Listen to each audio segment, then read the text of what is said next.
Olá, minhas amigas, meus amigos. Resolvi modificar um vídeo que havia produzido há algum tempo atrás.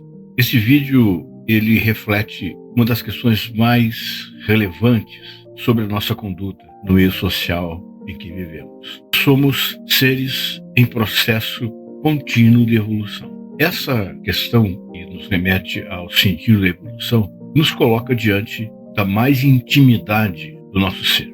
É por esse motivo que eu procurei refazer esse vídeo para colocar a todos exatamente como conduzimos os nossos caminhos. Quero dizer que nem todos os seres humanos são assim, mas eu posso afirmar que uma grande maioria segue um caminho semelhante àquilo que vou tratar daqui para frente.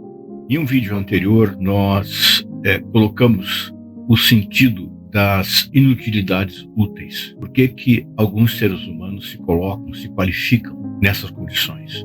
Esse comportamento das inutilidades úteis são fruto do caminho que a alienação nos coloca no nosso dia a dia. E é sobre isso que eu quero discutir agora nesse momento. O caminho para a alienação que nos transforma em inutilidades úteis. O que significa não ter cautela com ideias que são colocadas sem critério algum e que levam algumas pessoas a acreditarem nelas? Que tipo de personalidade se sujeita a isso? São então as inutilidades úteis. Esse termo foi criado para que se contextualizasse a alienação social e seus efeitos em uma sociedade de desiguais.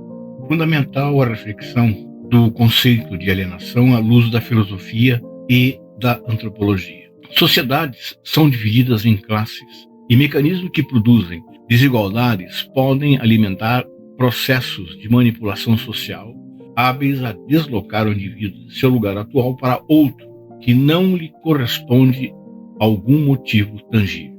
Em uma sociedade de classes, as ideias predominantes serão aquelas que preencherão os interesses das classes dominantes, aquelas que controlam o poder. Se há alguém que se sujeita a tal procedimento, é porque há um estranho que pretende esse tipo de personalidade. Há evidências que não se contrapõem à lógica dos fatos, ou seja, há pessoas e pessoas. Há aquelas que não movem interesses por incoerências e desajustes éticos e morais, quanto há aquelas desprovidas de princípios, caracteres e integridade que conduzem sua vida à direção de um falso líder, valendo-se deste por sua ardilosa persuasão, o preenchimento do vazio proveniente da ignorância em se conduzir ao rumo de uma verdade que é sempre relativizada.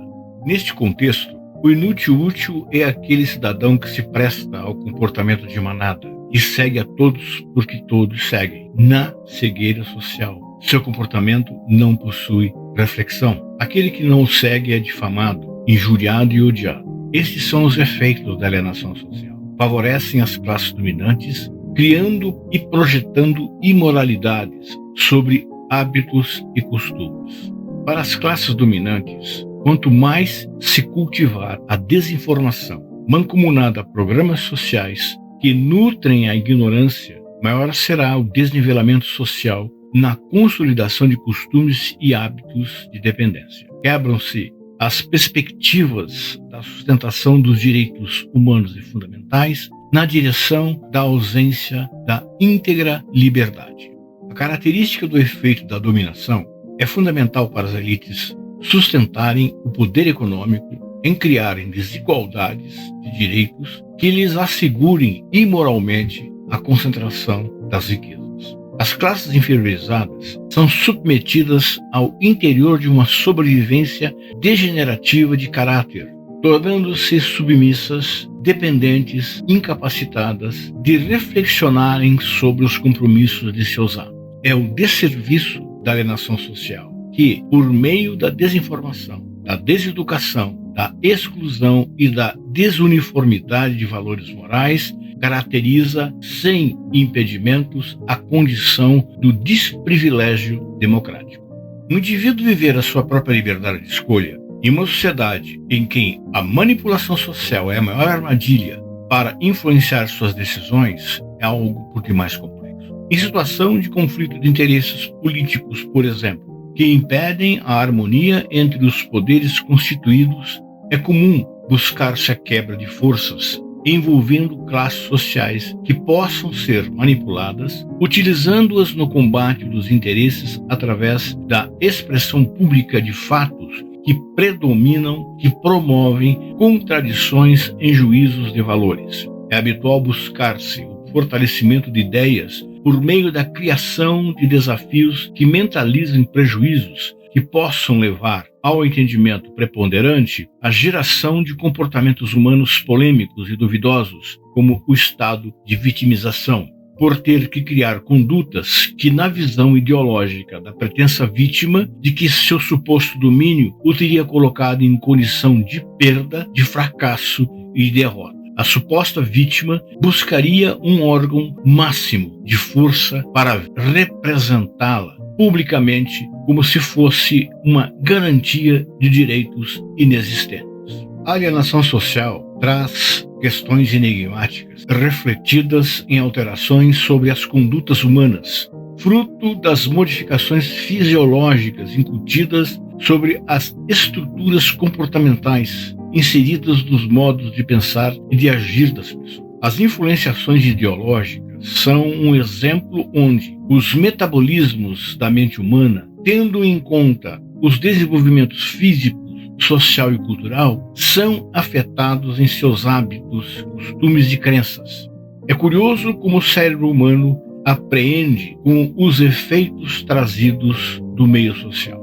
Você ficou com dúvidas, com certeza, mas vamos dissolvê-la. Quem somos, o que somos e o que seremos diante de nós mesmos e na presença de outras pessoas. Uma afirmação muito pertinente quando passamos a perceber que, ao sermos um ser social, ficamos à mercê do meio em que vivemos, em como nos afeta e nos afetará de alguma maneira.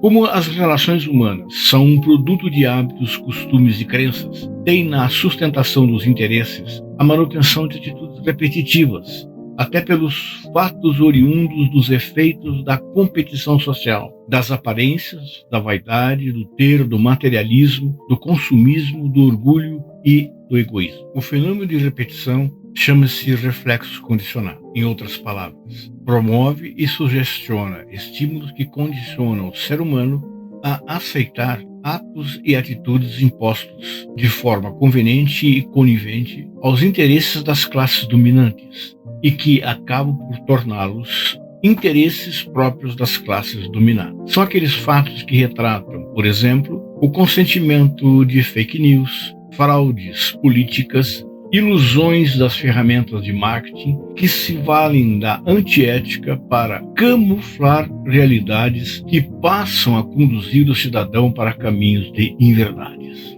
O reflexo condicionado começa com estímulos de repetição e, à medida que vão se transformando em motores de animação, passam a convencer as pessoas, exercitando desejos, impedindo os efeitos das inibições e, assim, as impressões passam de indiferentes para excitadoras, trazendo alterações fisiológicas sobre o comportamento humano. Fica claramente compreensível quando um líder desprovido de caráter, valores morais, humanos e fundamentais, valendo-se de meios de influenciação como internet, redes sociais, apresentações e aparições públicas, entre outras modalidades, externa interesses os quais têm a intenção de colocar seus seguidores na qualidade de inutilidades úteis, consolidando assim o efeito de manada para a desconstrução da ética e dos valores morais, estabelecendo assim as condições políticas